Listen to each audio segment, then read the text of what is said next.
আল্লাহ রাব্বুল আলামিন বলেন, দুনিয়ার মধ্যে যত সৃষ্টি করেছি সমস্ত সৃষ্টি জাতি মৌতের পেয়ালা পান করতে ঘুমিয়ে ভাই।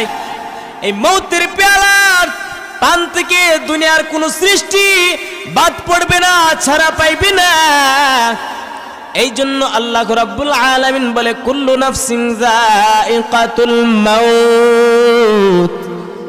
দুনিয়ার মধ্যে যত সৃষ্টি করেছে আল্লাহ রাব্বুল আলামিন, সব সৃষ্টি মৌতের নামের একটা পেয়ালা পান করতে হবে, শরবতের পেয়ালা, মৌত নামক শরবতটা সকলে পান করতে হবে। দুনিয়ার মুসলমান ইমানদার ছিলাম না, দুনিয়াতে কোন দরখাস্ত করলাম না রব্বে কাবার দিকে যে মালিক আমাদেরকে দুনিয়ার মধ্যে শ্রেষ্ঠ নবী, দু জাহানের বাদশা নবী, পয়গম্বর